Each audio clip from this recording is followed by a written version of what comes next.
Olá, queridos, bem-vindos aí a mais um momento que estudaremos a Palavra de Deus.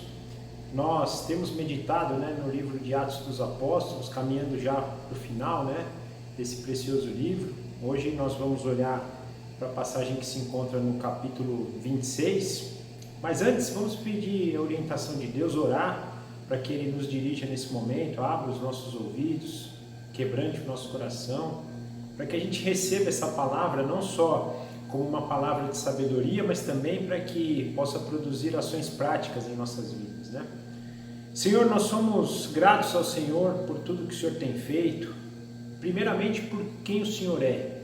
Nós te agradecemos porque o Senhor é o nosso Rei, o nosso Criador, o nosso sumo sacerdote. O Senhor é o Deus Todo-Poderoso que está sentado no mais alto e sublime trono, mas que também se envolve conosco, que conhece cada fio de cabelo que cai de nossas cabeças, cada desígnio de nossos corações, mesmo antes que eles tenham sido proferidos.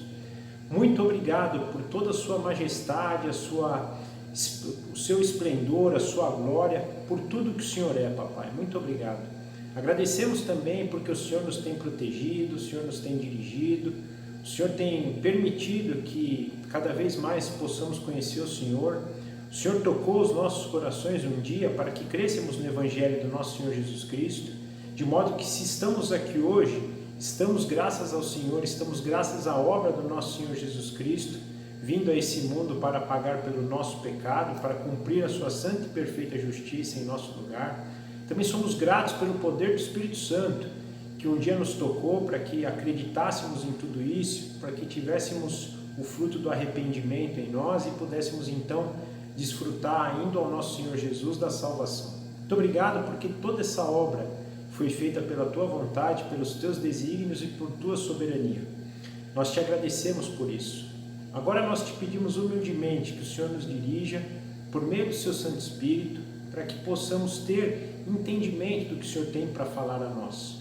Entendimento para guardar o nosso coração, transformar isso em sabedoria, e também que nós possamos agir, papai, como o Senhor requer que nós hajamos. Por favor, nos dirija para que nós possamos realmente sermos fiéis ao Senhor, testemunhas do nosso Senhor Jesus Cristo, proclamando o Teu reino, para que mais pessoas conheçam a verdade do Evangelho e possam tomar posse da salvação por meio do nosso Senhor Jesus Cristo.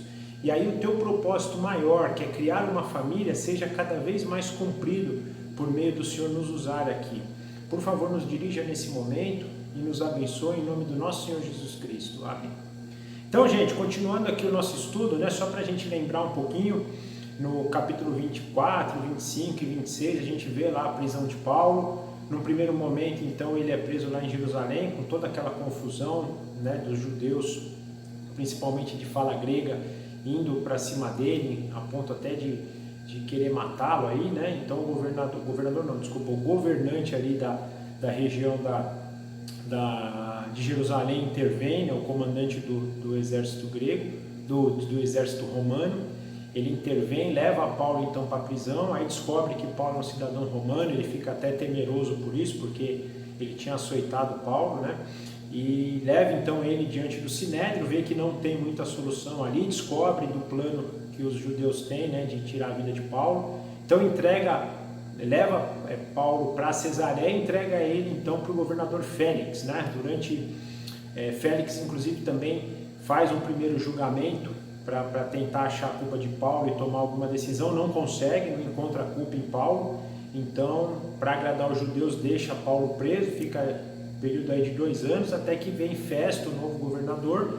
Então, Félix transfere esse caso para Festo. Festo também faz um julgamento, também tenta encontrar culpa em Paulo, não consegue, Então, fica Paulo ali preso com Festo. Quando chega, então, o rei Agripa, o rei dos judeus, para saudar Festo, então, de estar assumindo o cargo de governador ali da região da Cesareia.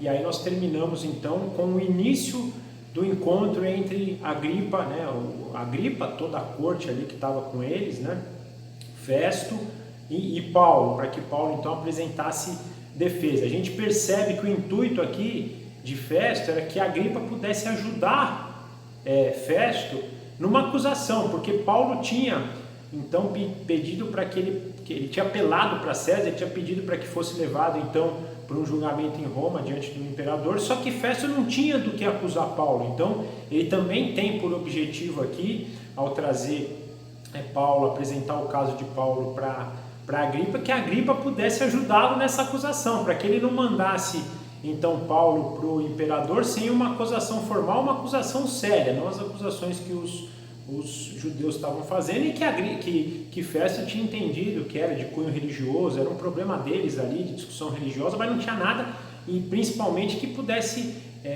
causar a condenação de morte de Paulo, não tinha, né? Então é esse cenário que a gente se encontra. E aí então nós vamos começa no final do 25 aqui, né? Essa preparação desse julgamento, né? O Agripa Festo apresenta e Agripa então vai começar a falar, que é o início do 26. Então, começando aqui do 26, do 1 ao 4, nós vemos assim, né?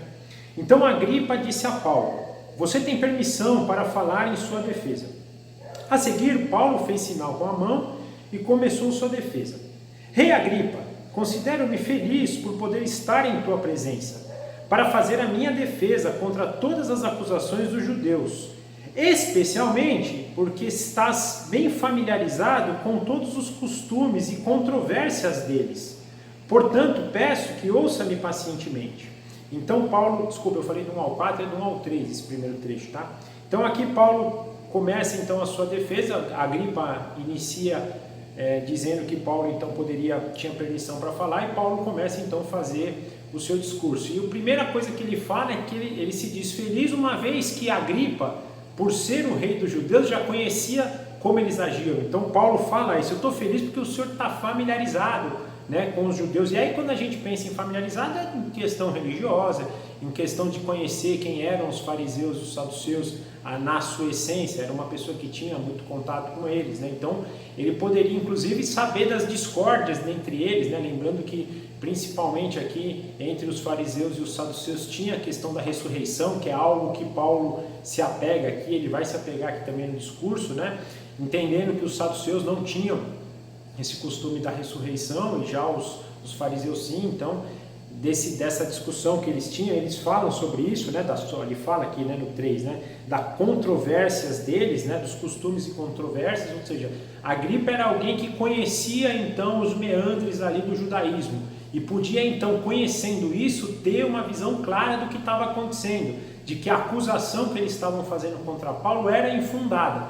Então esse era o objetivo que Paulo tinha ao falar isso.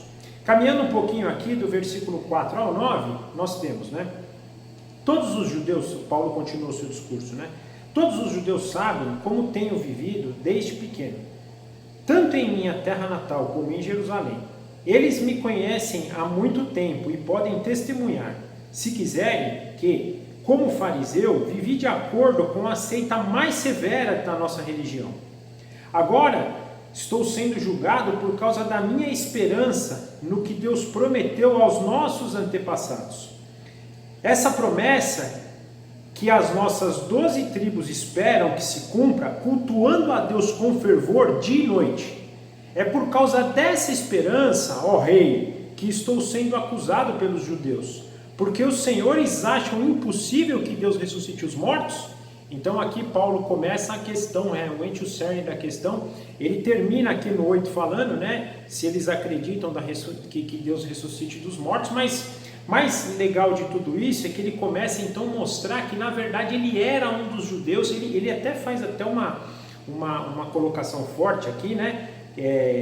Como fariseu, vivi de acordo com a seita mais severa da nossa religião. Então indicando que desde criança ele foi criado, né, pela seita aqui, que ele chama de seita dos fariseus, né? Mostrando então que o zelo dele pela lei, o entendimento, a sabedoria, tudo foi criado desde criança na cabeça dele, conforme a seita aqui dos fariseus. Então era uma pessoa que foi instruída nas leis, naturalmente aqui direcionado pelo estudo farisaico, né? Que era um estudo que, né, os fariseus eles tinham não só como entendimento a lei, os 5 primeiros livros da lei, né, o Pentateuco, mas também todo o restante das escrituras, inclusive os profetas, né? Já diferente dos saduceus, que se focavam muito nos primeiros 5 livros, não davam ênfase para os outros livros, né? Os fariseus não, eles tinham conhecimento de toda a Sagrada Escritura, né? Então, desde Gênesis até Malaquias, eles tinham essa consideração, passando então pela lei e pelos profetas. Isso é importante para a gente, porque a gente percebe, inclusive no discurso do nosso Senhor Jesus, que ele chama sempre lei e profetas, tratando então as Escrituras como esse contexto global, desde Gênesis a Malaquias. E Paulo foi instruído então, desde criança, nessa seita, nessa condição, né? E o mais bacana de tudo isso, que ele fala aqui, né? Agora estou sendo julgado por causa da minha esperança no que Deus prometeu aos nossos antepassados. Então, a esperança dele agora, que residia em Jesus Cristo, que residia na sua ressurreição, estava sendo apresentado lá atrás. E continua até falando, né? Esta é a promessa que as nossas 12 tribos esperam que se cumpra. Ou seja, desde o Antigo Testamento, gente, o que estava sendo prometido? Estava sendo prometido a vinda do Messias, a ressurreição dele dos mortos, que seria o vencer dele do último inimigo, que é a morte, né? Isso é até um dado importante para a gente não perder de vista, porque Jesus, se ele não morresse e ressuscitasse, ele não teria vencido todos os inimigos. Ele teria vencido Satanás quando fez o que fez aqui, sendo quando ele foi tentado, sendo em toda a sua obra, mas ele não teria vencido a morte. Então, o último inimigo de Jesus era a morte, por isso era necessário que ele morresse e ressuscitasse, porque morrendo ele ia ter provisoriamente uma derrota para a morte, para Satanás, mas ao ressurgir, porque não tinha como ele ser ressurreto e ter a vitória se ele não morresse. Então, apesar dessa pequena derrota inicial, a ressurreição era a vitória final. Então ele precisava passar por isso também para ter a ressurreição dos mortos. E é bacana isso, que Paulo ele fala algo aqui maravilhoso. Ele fala, olha, essa promessa que foi dada para eles, que se cumprisse, eles cultuam isso com fervor, e cultuavam desde Moisés até agora, esperando o cumprimento dessa promessa. Então essa é a minha esperança hoje. A minha esperança está na ressurreição de Cristo, que foi prometida, e agora que foi prometida e agora nos é disponibilizada, sendo que durante todo esse tempo os israelitas, quando ele fala aqui das 12 tribos, ele chama então todos os israelitas que cultuavam exatamente para isso, para esse momento, para a ressurreição e para a vitória de Jesus Cristo, né? Através da morte. Agora, um dado aqui também importante, que a gente nunca pode perder esse link do Antigo com o Novo Testamento. Gente, a gente vai ter várias aplicações aí de como entender a Bíblia. Uma das que eu gosto muito é entender que a Bíblia ela é o próprio Evangelho, né? Porque a gente às vezes tem a mania de achar que o Evangelho é Jesus Cristo, e é também, né? Não estou dizendo que não, mas é que ele começa, né, na obra de Cristo e depois agora ele está valendo. Não, o Evangelho é a Bíblia inteira, sendo que o Antigo Testamento, o que Deus faz? Ele prepara a mensagem do Evangelho, ele prepara a vinda daquele que seria o cumprimento do Evangelho, né? A boa notícia, né? A gente não pode esquecer que o Evangelho é a boa nova, a boa notícia. Então Deus vai preparando essa boa notícia para a gente, desde Gênesis, mostrando, olha, eu dei para vocês uma terra maravilhosa que nós iríamos viver em comunhão, você governaria essa terra para mim, nós teríamos um governo que viria do céu e aqui na terra seria feito por vocês, ou seja, vocês refletiriam o céu aqui na terra, mas em dado momento o homem cai, porque ele cai, ele introduz o pecado no mundo, é rompido esse governo celestial aqui na terra, ou seja, Deus rompe com Deus, fala, não, eu não quero ser governado por você, agora eu mesmo vou governar a minha vida. Então basicamente é o que significa a queda para a gente, né? Depois desse rompimento, então, Deus começa a mostrar a necessidade para a gente, que agora ele teria que restaurar isso. Já em Gênesis 3, ele nos apresenta que isso viria por uma provisão dele, por meio do descendente da mulher. Então ele vai mostrando, vai preparando, aí ele mostra que ele tira um povo, então, dentro de um outro povo, ou seja, ele vai lá na terra dos caldeus, tira Abraão do meio dessa terra, forma um novo povo, o povo que é introduzido dentro de um novo povo depois, que é o egípcio, né? Então quando Jacó vai para o Egito e fica lá, então esse povo vai para dentro de um novo povo, aí Deus de novo tem que ir lá tirar com mão forte, aí no caso né, o povo da escravidão do Egito, trazer ele, colocar o povo numa nova terra. O povo vai nesse ciclo de vai e volta, vai, ou seja, obedece, desobedece, obedece, obedece. Deus levanta lá um libertador. Então Deus mostrando que ele vai todo momento tendo que levantar libertadores, mas tudo isso apontando para o libertador final, o libertador que viria e realmente nos tiraria da escravidão do pecado. Então essa preparação no Antigo Testamento para a vinda do libertador, para a vinda do Messias, aquele que nos libertaria de tudo e principalmente da morte, lembrando que não teria como ele nos livrar da morte se ele mesmo não vencesse a morte.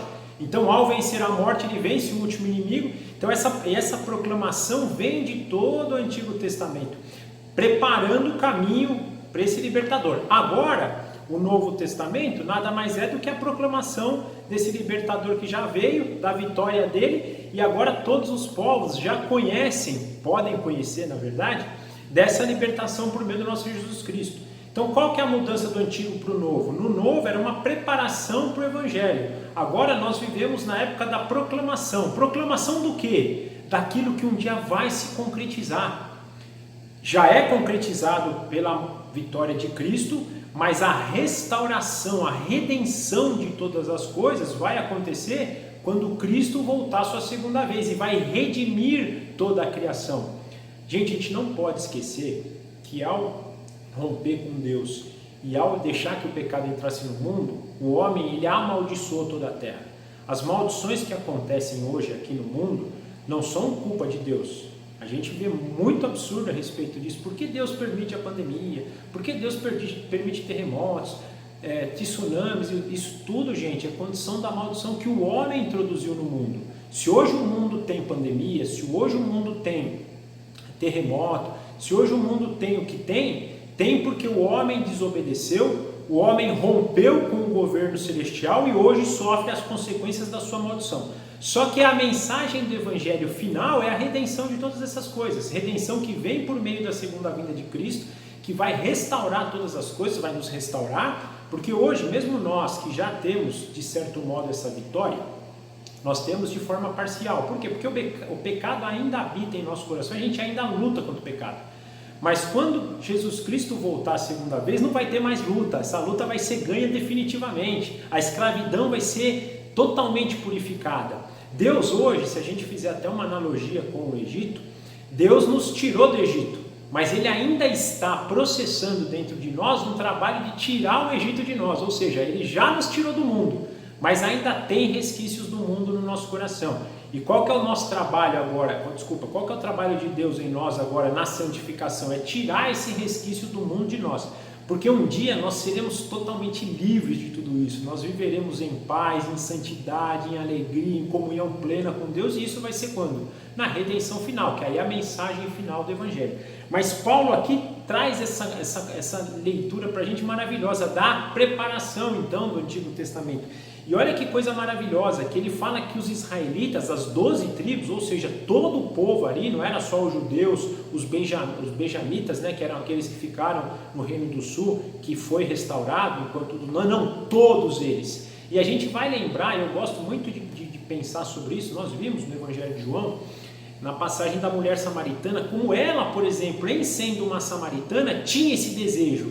E quando os discípulos vêm e Jesus fala da seara, é aquele povo dele, que mesmo sendo ali uns samaritanos, eram das 12 tribos, mesmo que já tinham sido misturados, né, com outros povos, era ali, eles tinham ainda essa cultura. A mulher fala, esse poço aqui era o poço de Jacó, do nosso pai Jacó, onde estão os adoradores, é Jerusalém, é Samaria, onde que é? A mulher samaritana nos mostra algo maravilhoso, que ela se sentia pertencente às 12 tribos, ao povo de Deus, né? E eu acho que aqui eles esperam, né, e está no Antigo Testamento, com todo esse fervor, mesmo que de forma errada, eles se desvirtuaram, eles muitas vezes, né, tinham esses altos e baixos, era necessário que Deus disciplinasse eles, levantasse um novo líder para que eles pudessem voltar. Às vezes voltavam de forma íntegra, às vezes voltavam de forma parcial, não conseguia haver uma restauração total, mas sempre teve essa vinda. Mas Paulo fala isso, né, eles cultuavam a Deus com fervor, e Paulo, né, é um exemplo prático disso, porque quando ele perseguia cristãos, mesmo estando errado, ele perseguia com fervor, com zelo. Tinha motivos, né? E aí quando ele fala da seita dos fariseus, os fariseus tinham muito isso, né? Que eles infelizmente desvirtuaram esse amor de Deus, esse zelo, até por um zelo próprio. Eles colocavam peso sobre os outros que eles mesmos não conseguiam cumprir. Eles tinham no fundo do seu coração, na verdade, um desejo pessoal, ou seja, era um pouco da glória para eles, deles terem o nome deles exaltado, né? Que a gente vê isso em monte, mas eles tinham fervor, né? Então Paulo está chamando para a atenção de Agripa em relação a isso, né? E ele fala então que é por causa dessa esperança que ele está sendo acusado, esperança da ressurreição de Cristo, da ressurreição dos mortos, porque no 8 ele fala, né? Porque os senhores acham impossível que Deus ressuscite os mortos? Então, o que ele está dizendo aqui quando ele fala é impossível? Ele está trazendo esse contexto de blasfêmia, né? Porque os judeus, a gente não pode esquecer que, apesar de tudo, né, que eles estavam falando de blasfêmia, era o grande ponto deles. Paulo chama a ressurreição, mas ele é mentiroso quando ele fala então da ressurreição. Então, Paulo já aqui linka a ressurreição, que é o que ele falava, com a blasfêmia que os judeus estavam falando, que ele estava dizendo. Então, falando, vocês acham impossível que Deus ressuscite, né, os mortos, né? E vai trazer essa implicação do que ele estava sendo julgado. Julgado por quê? Porque ele dizia que Jesus Cristo tinha sido ressurreto, que era a grande briga dos judeus. Continuando aqui do 9 ao 11, nós vemos: eu também estava convencido que deveria fazer todo o possível para me opor ao nome de Jesus, o Nazareno. E foi exatamente isso que fiz em Jerusalém. Com autorização dos chefes dos sacerdotes, lancei muitos na prisão, e quando eles eram condenados à morte, eu dava o meu voto contra eles. Muitas vezes eu ia de uma sinagoga a outra a fim de castigá-los, e tentava forçá-los a blasfemar em minha fúria contra eles. Cheguei a ir às cidades estrangeiras para persegui-los. Então Paulo conta aqui um pouquinho da época que ele era um perseguidor dos cristãos. Agora, eu acho fantástico aqui quando ele diz, né? Tentei forçá-los a blasfemar, ou seja, então ele fala que a acusação era blasfêmia, e aqui ele diz que ele forçava os cristãos a blasfemar.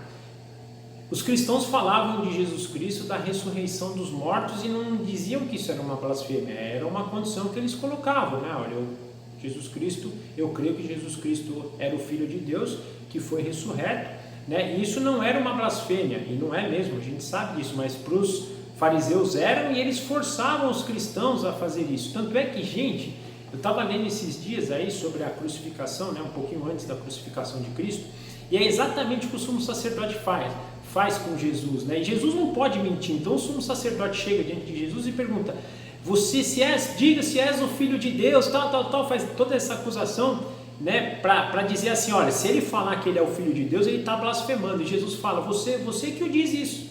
E era verdade, Jesus blasfemaria se ele não dissesse que era Filho de Deus. Eu não sou Filho de Deus só para sair dessa situação, para não ser julgado, para não passar o que eu estou passando. Ele não podia fazer isso. Blasfêmia seria se ele falasse: eu não sou Filho de Deus, porque ele é o Filho de Deus, ele era naquele momento Filho de Deus, né? Então o sumo sacerdote estava ali causando essa situação, forçando Jesus a blasfemar. Era o que Paulo fazia aqui, forçando os crentes a blasfemar. Diz que Jesus Cristo é Filho de Deus e que ele ressuscitou dos mortos, isso vai ser uma blasfêmia e eu vou te matar por isso, ou vou te condenar por isso. Era o que Paulo fazia, e é o que ele fala aqui que os fariseus estavam fazendo com ele agora, o que ele tinha feito então com os cristãos que ele perseguia. Uma coisa bacana, eu já falei isso, acho que na aula passada ou retrasada, que eu gosto e acho que vale a pena a gente lembrar de novo, gente, é o fato, por exemplo, de Deus ter escolhido Paulo, né? Paulo era alguém versado nas letras, né? Ou seja, conhecia as Sagradas Escrituras. Acho que Deus ele foi tão minucioso, ele falou: poxa, eu preciso pegar um cara que é conhecedor, mas conhecedor de estudar mesmo. E Paulo foi formado aí nos principais mestres, né? Gamaliel. Aliás, eu falei já isso, né? E Gamaliel, em dado momento, defendeu os cristãos. Não, ele não dá para saber se ele creu ou não. Por exemplo, como a gente pode ver em Nicodemos. Nicodemos, para mim, eu acho que é um sinal de que foi realmente alguém que foi alcançado pela graça, até porque ele se depois, no final, ele se expõe, né? Indo lá enterrar Jesus, desculpa, enterrar não, né? Livrar Jesus da cruz e levá-lo para o túmulo lá de José de Arimateia. Então isso para mim é um sinal de conversão. Gamaliel não dá para saber, mas Gamaliel sempre disse disso. Olha, gente, precisamos entender, Gamaliel tinha o que eles estão fazendo é difícil não ser de Deus. Eu acho que no fundo ele cria, que é o que Nicodemos também, Nicodemos quando chega para conversar com Jesus, ele fala, o que tu fazes porque vem de Deus, é claro isso. Eu acho que Gamaliel tinha isso, e Paulo também, em determinado ponto, se Gamaliel fez isso e Paulo foi formado por Gamaliel, ele também devia ter essa percepção, poxa, nós precisamos pensar um pouquinho a respeito, né? Mas Paulo, por um outro lado, ele tinha esse fervor a ponto de ele ir atrás de cristãos, perseguindo, porque ele achava que ele estava sendo zeloso com o nome de Deus por isso. Ou seja, ele confiava que o que ele estava fazendo era uma obra para Deus. E Deus, quando vai então e tira Paulo dessa escuridão, ele tira, mas ele sabe que tem uma semente plantada ali, uma semente plantada das antigas escrituras, do Antigo Testamento. Então Deus ele só direciona o olhar de Paulo. Paulo, tudo isso que você viu é em Jesus Cristo. Então tudo que falava, tudo que você estudou, tudo que o judaísmo tem como esperança é Jesus Cristo. Então ele fez um alinhamento na vida de Paulo, e Paulo então pôde ser quem foi. E aí a gente vê a obra de Paulo maravilhosa, né? E aí o fervor dele continua o mesmo, a diferença é que o fervor que ele tinha então para ser fariseu e servir a Deus como fariseu, agora é um novo direcionamento para um fervor em nome de Cristo, em nome da esperança do que vive. E a escolha de Deus assim na vida de Paulo foi maravilhosa por isso, porque pôde trazer esse contexto. Mas aqui, continuando, do 12 ao 15, nós temos, né? Numa dessas viagens, eu estava indo para Damasco com autorização e permissão dos chefes dos sacerdotes. Por volta do meio-dia, ó rei, estando eu a caminho, vi uma luz do céu, mais resplandecente que o sol, brilhando ao meu redor e ao redor dos que iam comigo. Todos caímos por terra. Então ouvi uma voz que me dizia em aramaico: Saulo, Saulo, por que você está me perseguindo? Resistir ao aguilhão só lhe trará dor. Então a gente já falou várias vezes, né? Quando Paulo se converteu, no discurso que ele fez inicialmente lá para os judeus, sobre esse momento maravilhoso. Mas mais uma vez, mais alguns detalhes, né? Os detalhes vão, né, que a gente vê que todos caíram por terra, né? É engraçado que às vezes o poder de Deus vai se manifestar em determinados momentos. Pessoas vão cair, mas nem todos vão crer, nem todos vão ouvir a voz do Evangelho, né? E Paulo é um abençoado que ouviu. E uma coisa bacana aqui, né? Paulo, por que está me perseguindo? Resistir ao aguilhão só lhe trará dor, né? Aguilhão é uma ponta que era usada, né? Tinha uma lança com uma ponta para espetar os animais, por exemplo, né? Ou seja, era algo que feria, né? Que ficava te ferindo para te chamar atenção, para te disciplinar, para te fazer obedecer alguma coisa. Fala, cara, eu estou usando aguilhão para você, para te chamar, né? Não resiste, porque se você resistir, eu vou ficar dando agulhada em você, você vai ser agulhado aí, né? O aguilhão vai ficar te ferindo até você trazer. Então ele traz mais um pouquinho, mais alguns detalhes aqui da sua conversão. Mas aqui é o relato da sua conversão maravilhosa, né? Indo agora do 15 ao 18, assim perguntei: quem é, Senhor? Respondeu o Senhor: sou Jesus, a quem você está perseguindo.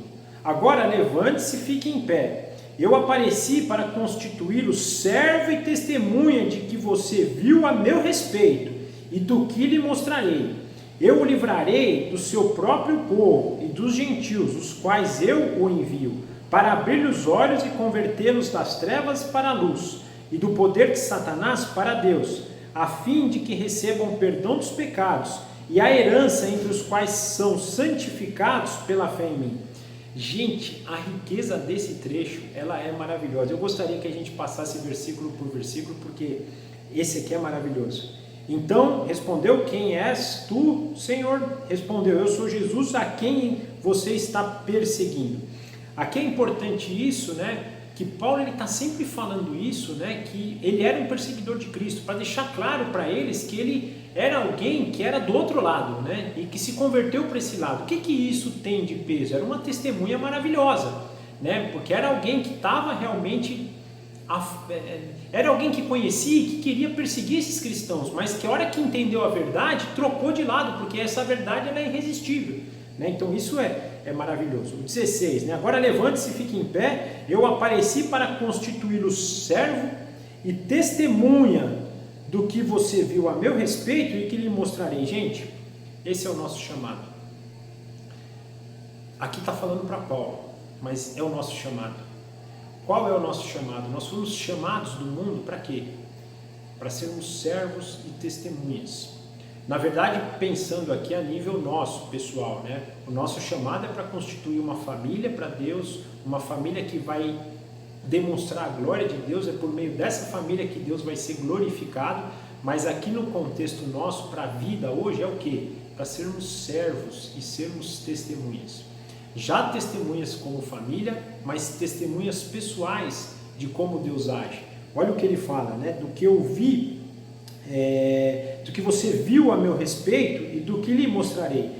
Quando ele fala do que você viu a meu respeito, Paulo estava acabando de ser convertido, então Paulo não tinha visto aqui grandes coisas ainda sobre Cristo, né? Mas ele conhecia todo o Antigo Testamento, então testemunha do que você já sabe, do que você já viu até aqui, de todo o Antigo Testamento, mas também do que você vai ver a partir de agora. E aí a gente tem acompanhado no livro de Atos, a mão protetora de Deus. Paulo foi discipulado, e ele fala isso nas cartas, pelo próprio Senhor, então também Deus deu para Paulo essa condição pós. Então o que ele está falando? Você é testemunha minha de antes e depois, então você pode testemunhar sobre tudo, porque gente, a gente não pode perder também o testemunho de Deus em todos os momentos da história. A gente adora, e é importante isso, ver o Novo Testamento e ver as obras de Cristo, ver o testemunho de Deus após a vida de Cristo, mas os testemunhos de Deus do Antigo Testamento são maravilhosos. A gente às vezes limita a nossa fé, a nossa imaginação ao que Deus pode fazer, mas a gente precisa entender que Deus, ele agiu na história com uma mão muito poderosa. Começando o que a gente falou um pouco antes, por exemplo, quando livrou o povo do Egito, né? Tirando o povo do meio de uma nação poderosa, sendo o povo escravo do jeito que foi, né? Com as 10 pragas, humilhando o povo egípcio, né? Humilhando cada deus do Egito. Por quê também? Aliás, é uma coisa importante, acho que eu até falei, mas exatamente para mostrar, tá vendo esses deuses aí que vocês cresceram, que vocês foram criados? Nenhum deles se compara a mim, tanto é que Deus fez para os 10 deuses do Egito lá, ele deu então o seu castigo. Também em relação à abertura do Mar Vermelho, a provisão no deserto, do Rio Jordão, quando ele derruba as muralhas de Jericó, quando ele faz o sol e a lua pararem, né, para derrotar o povo de Ai. Então o testemunho de Deus do Antigo Testamento, que Paulo conhecia muito bem por ter sido educado, né, na seita dos fariseus, ele tinha e agora estava tendo um novo pela perspectiva da vida de Jesus Cristo que estava discipulando. Então você vai ser testemunha, você vai testemunhar de mim para todos os povos. Uma coisa importante, gente, é que hoje, por exemplo, nós somos gentios, no sentido de não sermos judeus, mas nós conhecemos a glória de Deus por meio do povo de Israel, porque temos as Sagradas Escrituras, que vêm às nossas mãos hoje por obras de pessoas como Paulo. Deus usando, né, pessoas como Paulo, como quem compôs aqui o cânon bíblico, são testemunhas de quê? Do que Deus fez para nós. Nós conhecemos hoje esse testemunho perante Israel, como conhecemos o testemunho depois no Novo Testamento perante Cristo. Então é para isso que Paulo foi chamado, para isso que nós fomos chamados, fomos para testemunhar. Eu não sei vocês, eu não conhecia nada sobre Israel, por exemplo, sobre a glória de Deus em Israel, nem sabia que Deus tinha escolhido o povo de Israel no Antigo Testamento até a minha conversão. Comecei a entender quando passei a estudar a Bíblia e comecei a perceber essa tese. Então tiveram testemunhas, né? Então todas essas testemunhas, sejam lá os profetas, sejam Moisés quando dá a lei, sejam aqui os escritos do Novo Testamento, vêm para testemunhar dessa glória, da majestade, do poder, da soberania, do plano da salvação, do Evangelho de Deus para nós, né? E Paulo então estava sendo chamado para isso, mas mais do que testemunha, antes ele chama para ser servo. Não dá para testemunhar se você não for servo. Aí a gente também precisa entender, porque infelizmente hoje nós temos uma cultura de que a servidão é uma coisa ruim, né? Você servir alguém é uma coisa ruim. Mas você servir a Deus é maravilhoso, porque você está servindo aquele que veio para servir. Jesus nos mostrou: eu sou rei, eu sou filho de Deus, eu sou o Messias prometido, tudo é meu, tudo é para mim, mas eu sou servo, eu vim para servir. Então, quando Jesus nos dá aquela lição da ceia ali, né, que ele lava os pés dos apóstolos, ele fala: eu vim para servir. E, gente, nós somos chamados para servir.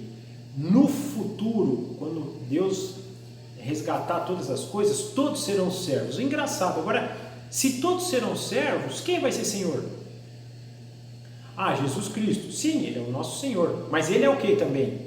E Ele se apresentou na ceia como? Como um servo. Ou seja, é um servindo o outro. Se todos são servos, então logo todos somos senhores. Nós somos chamados também, em outras passagens nós vemos, para ser reis junto com Ele, para sermos sacerdotes. Para quê? Para servirmos juntos, né? O rei, quem quer ser rei lá, quem quer ser importante no reino de Deus, tem que ser o último. Se você quer ser o primeiro, seja o último. Então, se todo mundo querer ser o último, todo mundo vai ser o primeiro também. Porque todo mundo sendo o último também é primeiro. Se todo mundo for servo, todo mundo é senhor também. Olha que coisa maravilhosa. Ou seja, uma igualdade, sendo todos em um em todos. E quem é um em todos? Deus em nós e nós em Deus. Isso é o chamado nosso. Servos, servir, servindo, seremos um com Deus e Deus um conosco. Do exemplo que o nosso Senhor Jesus nos deu, que sendo rei, sendo Messias, sendo aquele, serviu a Deus, serviu a nós e serviu até a morte mais humilhante, que é a morte de cruz. E hoje nós podemos ter a salvação porque Ele serviu. E nós hoje somos chamados para servir. Nós somos chamados para testemunhar do amor dEle, para testemunhar do Evangelho, para proclamar o Evangelho, para que pessoas possam conhecer a salvação e, conhecendo a salvação, façam parte dessa família que Deus está separando, que Deus está constituindo para viver toda a eternidade com Ele. Gente, ponderem sobre isso. Isso é o nosso objetivo de vida. Agora no versículo 17, né, nós percebemos então ele falando, né, livrarei do seu próprio povo e dos gentios, aos quais eu estou o enviando. Ou seja, já no início do ministério dele, Deus falando, né, vou te enviar então para o meio aí do seu povo, para o meio dos gentios, né, só que eu também vou te livrar porque eles vão estar te perseguindo, né. Então, já mostrando no início o quanto o ministério dele seria um ministério de perseguição, né? Um ministério que ele teria... Imagina, gente, você começar um ministério já com essa colocação, né? Olha, vocês vão ser perseguidos, né? Mas eu vos livrarei deles, né? Que também é, mais uma vez, mostrando a maravilhosa mão de Deus em nos livrar e nos dirigir, né? No 18, para abrir os olhos e convertê-los das trevas para a luz, do poder de Satanás para Deus, a fim de que recebam o perdão dos pecados e herança entre os quais são santificados em fé. Eu já falei para vocês em outros momentos e para mim, quanto mais eu estudo a Bíblia, mais isso fica claro. Gente, não tem escolha. Ou você está sob o poder de Satanás, ou você está sob o poder de Deus por meio do Espírito Santo. Não tem outra forma, e essa passagem para mim fica clara isso, para livrá-los do poder de Satanás. Quem vive sem Jesus Cristo está vivendo sobre o poder de Satanás, não tem meio do caminho. Ou você está servindo a Satanás por meio do poder que ele exerce sobre você, ou você está servindo a Deus por meio do poder que ele exerce com o Espírito Santo sobre você. Isso é maravilhoso. Então, o chamado é esse, né?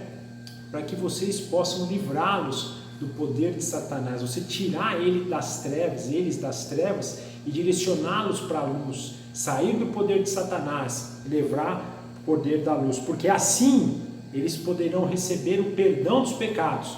Recebendo o perdão dos pecados, eles vão poder usufruir da herança destinadas para aqueles que por meio da fé creram, né, no nome de Jesus Cristo. Aqueles que, crendo em Cristo, são santificados por Deus para que possam então tomar posse da herança que está reservada para aqueles que têm fé em nosso Senhor Jesus Cristo. Aqui tem um ponto bacana também que ele fala da santificação, né?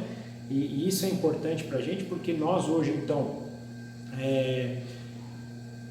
fomos tirados do mundo, né? Assim, por exemplo, como Deus tirou o povo do Egito também, então agora Ele tira o mundo de nós, como teve que ter um tempo aí para tirar o Egito do povo, né? A mesma forma aqui, né? Então nós hoje fomos tirados do mundo, mas infelizmente ainda carregamos alguns resquícios que Deus está tirando. E isso é a santificação, ou seja, esse processo de Deus ir trabalhando o nosso coração agora para nos tirar do que nós tínhamos e vivíamos na escravidão do pecado para um novo contexto, que é um contexto de obediência, um contexto de justiça, de retidão, né? Isso é importante para a gente. A salvação, ela acontece quando cremos em Cristo, mas tem um processo de santificação que nós vamos desenvolvendo até que nós seremos realmente salvos plenamente. Nós fomos revestidos de santidade quando cremos, mas agora Deus está trabalhando ainda uma santificação, porque essa santidade ela vai sendo tomada posse conforme a gente vai vivendo e vai se santificando, ok? Continuando aqui agora do 19 ao 23, assim, Rei Agripa, não fui desobediente à visão celestial. Preguei em primeiro lugar aos que estavam em Damasco, e depois aos que estavam em Jerusalém e em toda a Judéia, e também aos gentios, dizendo que se arrependessem e se voltassem para Deus, praticando obras que mostrassem o seu arrependimento. Por isso os judeus me prenderam no pátio do templo e tentaram matar-me. Mas tenho contado com a ajuda de Deus até o dia de hoje. E por este motivo estou aqui e dou testemunho, tanto a gente simples como a gente importante. Não estou dizendo nada além do que os profetas e Moisés disseram que haveria de acontecer. Que o Cristo haveria de sofrer e sendo o primeiro a ressuscitar dentre os mortos, proclamaria a luz a seu próprio povo e para os gentios. Então aqui ele começa, né, dizendo que ele não foi desobediente quando ele recebeu isso, ele não guardou isso para ele e não desobedeceu o que Deus pediu para ele, ou seja, Cristo tinha pedido para ele ser servo e para ele ser testemunha, e ele foi obediente, então, a esse chamado celestial ele obedeceu e não foi, então, desobediente. Então ele foi primeiro para os judeus, depois para os gentios. Ele fala até que começa aqui então o seu ministério em Damasco, indo, né, pregando para os judeus na Judéia também, e também para os gentios, dizendo o quê? Que se arrependessem e voltassem para Deus, né? Praticando obras que mostrassem o seu arrependimento. Essa passagem é muito importante para a gente. Inclusive, tem muita discussão, por exemplo, que às vezes Paulo e Tiago têm uma discórdia aí, porque Tiago fala, né, da fé sem obras é fé morta, e Paulo fala da graça. Gente, Paulo nunca tirou esse contexto depois da confirmação da salvação por meio das obras. Nós somos salvos pela graça. Nada, nenhuma exceção, nenhuma obra que a gente faça pode nos livrar da condenação, pode nos livrar do pecado. Nós fomos alcançados porque um dia Deus tocou nosso coração, nos encheu com seu Santo Espírito, para que nós pudéssemos ver quem éramos, a necessidade que tínhamos de um Redentor, que pudéssemos olhar para Cristo e olhando para Cristo encontrássemos a salvação pela fé nisso. Só que isso veio então pelo poder do Espírito Santo, e é esse mesmo poder do Espírito Santo que produziu arrependimento no nosso coração, que nos capacita agora para praticarmos boas obras. A gente não pode tirar nunca isso de mente. O Espírito Santo, ele é ativo, ele é ação pura. Então quando ele habita um servo, quando ele habita uma testemunha, ele usa essa testemunha. Naturalmente que existem chamados, né? Nem todos são chamados para a mesma coisa. Inclusive Paulo faz muito, Jesus também usa muito, quando Paulo escreve também, a ideia de um corpo, né? Nós somos o corpo de Cristo hoje, e o corpo tem vários membros e cada membro tem uma finalidade, é feito para alguma coisa. Nós, como corpo de Cristo também, cada um é para um chamado, né? Não quer dizer que todos têm que fazer as mesmas obras ou todos são chamados para as mesmas obras, mas nós produzimos obras. E a gente não pode confundir o que é obra, porque infelizmente a gente tem em mente que obra é eu ir para a igreja, servir na igreja, servir nas missões, né, servir no mundo eclesiástico.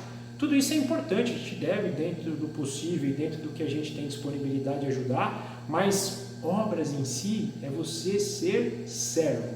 Servo é o quê? Obediente. Então a primeira obra que você tem que ser é obediente. Inclusive ele começa, né, esse trecho falando que ele foi obediente. Ele não foi desobediente, ou seja, ele foi obediente ao chamado celestial. Então, conversar com Deus e ser obediente naquilo que Deus pede para você fazer. Primeira obra que a gente deve fazer. Depois, quais são as obras que a gente sente? Você testemunha. Testemunha do quê? Do amor, da paciência, da longanimidade, da paz, da esperança, da misericórdia de Cristo. Testemunhar quem é Cristo por nossas ações, aonde quer que estejamos.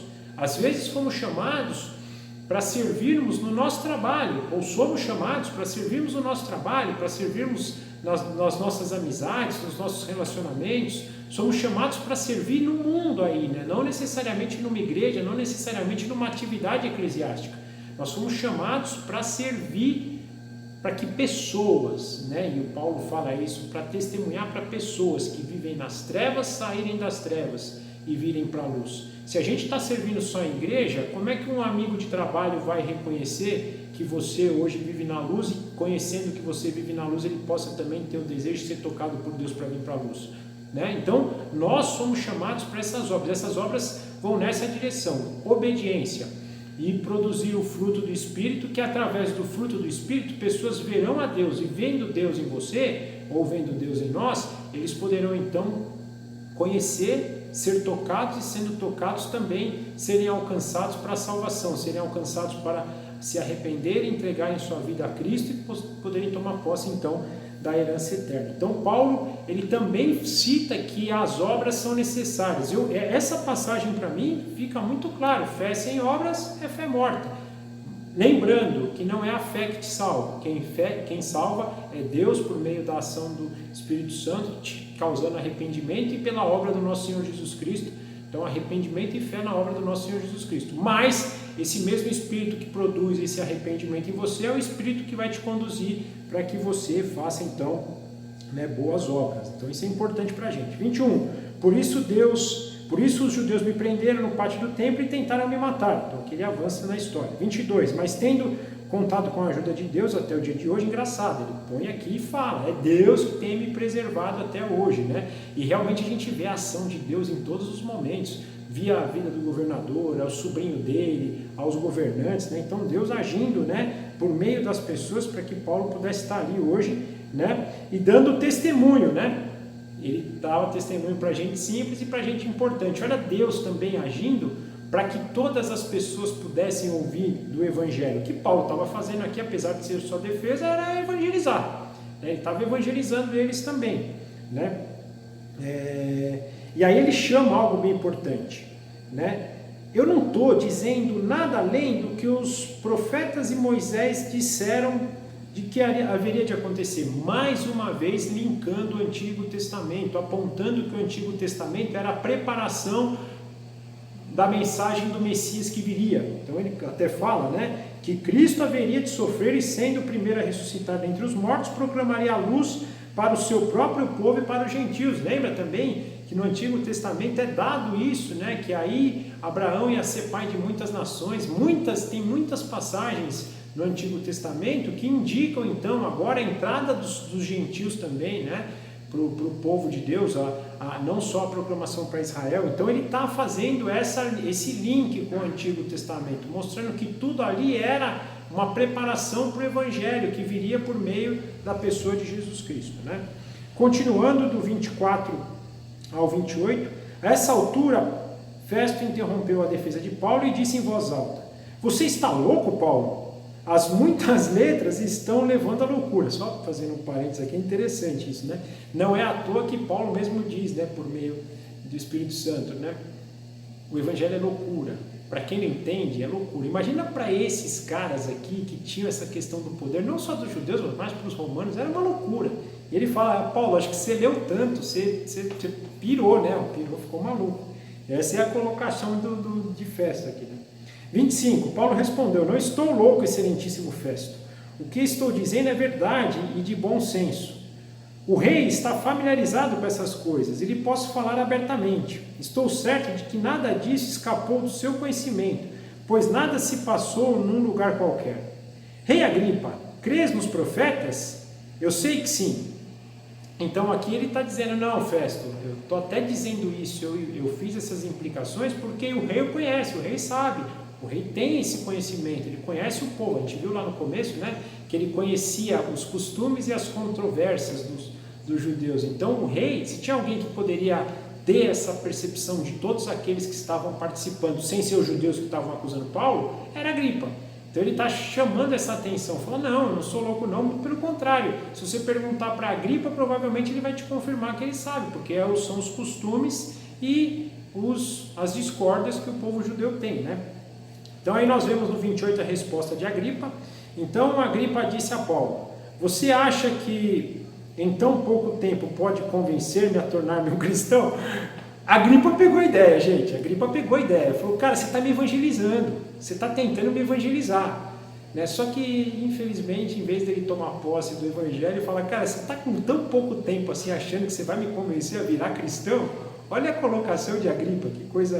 Né? E é interessante, gente, como isso acontece nos nossos dias hoje. Né? Às vezes a gente fala de evangelhos e a gente recebe assim colocações como essas, né? Uns falam que é loucura, outros não, cara, isso aí, né? Não dá para crer nisso ainda, né? Não falam que em tão pouco tempo, mas essa é a conotação. Né? Você acha que você falando um pouco para mim de Deus, de Cristo, você vai, né, me evangelizar? Essa é a dinâmica que a gente vê até hoje, né, nos nossos dias. Só que mesmo assim temos que falar, é o que Paulo faz. O resultado não pertence a nós, o resultado pertence a Deus e na ação do Espírito Santo agora em tocar as pessoas. O que nós somos chamados é para servir sendo obediente e para testemunhar e deixar que o resultado fique na mão de Deus. Às vezes a gente desanima e aí a gente fala, né? A gente, não vou mais proclamar, eu não estou sentindo resposta, né? O evangelho não tem gente, tá assim. O evangelho, ele nunca falha. E uma coisa importante que às vezes a gente tira de mente, para todos aqueles que a gente pregou o evangelho, nós temos duas implicações. Ou isso vai ser usado para acusação, ou vai trazer salvação para ele. Então, a gente nunca prega o evangelho em vão, a gente nunca fala de Cristo em vão. Mas não percamos de mente que o resultado não pertence a nós, o resultado pertence a Deus e na ação do Espírito Santo nas pessoas. Também não é à toa quando a gente diz, né, aquele fulano foi salvo por minha casa. Negativo. Quem agiu é Deus, quem trouxe salvação é Deus. Ninguém é salvo por ninguém, exceto por Jesus Cristo no poder do Espírito Santo, conforme a vontade do Pai. É só por isso. Então nós não podemos nem também usar isso, eu evangelizei. Não. Você foi usado por Deus, você foi testemunha e o Espírito Santo agora agiu por eles. Né? Continuando, no 29, Paulo respondeu, em pouco tempo ou em muito tempo, peço a Deus, não que apenas tu, mas todos os que hoje aqui me ouvem se tornem como eu, porém, sem estas algemas. Aí ele dá uma cartada, né? Não sei o tempo, mas o meu desejo, a minha oração é para que Deus toque o seu coração, para que vocês sejam alcançados pelo Evangelho. Só faltou isso falar, muitos serão chamados, mas poucos vão ser escolhidos. Eu desejo que vocês sejam escolhidos, porque isso é a escolha. Isso não é você, só faltou ele dizer isso. Não, isso não vem de você, isso não é você que está querendo ou não, é Deus que vai produzir isso no teu coração. Mas ele ainda é gentil e ele fala, eu desejo que vocês possam receber e ser igual a mim, sem estar presos naturalmente, né? Que é o que ele diz até das algemas. Por fim, do 30 ao 32, o rei se levantou e com ele o governador e Berenice, como também os que estavam assentados com eles. Saindo pelo salão, comentavam entre si, este homem não fez nada que mereça morte ou prisão. Agripa disse a Festo, ele poderia ser posto em liberdade se não tivesse apelado para César. Por fim, Festo não conseguiu o que queria, porque Agripa também não consegue encontrar nenhuma culpa nele, mesmo sendo alguém que conhece os costumes e as discórdias dos judeus. E Agripa, é interessante, né, gente? Agripa falar, né? Não tem culpa, ele, por mais que tenha dito de ressurreição, ele não é blasfemo, não está fazendo algo, né? Ele crê nisso, né? Essa é a crença dele, então não tem culpa nele, principalmente para que ele morra, né? Então aqui mostra, mais uma vez, Félix, Festo, Agripa, o governador, gente, vai passando por um monte de gente e ninguém consegue encontrar culpa em Paulo. E Agripa, ele é até um pouco mais forte, que além de não encontrar culpa, ele fala, ele tinha que ser liberto. Ele só não pode ser liberto porque ele apelou para o governador. Mas ele, além de não ter culpa, ele é alguém que deveria ser posto em liberdade. Então é isso, gente, por hoje né? O capítulo 26 é isso, temos ainda pela frente o 27 e 28, chegando ao final desse livro, né? Livro então que a gente tem aprendido muito, né? Lembrando mais uma vez da história da igreja, eu até falei da semana passada, em si, na verdade, atos do Espírito Santo, né?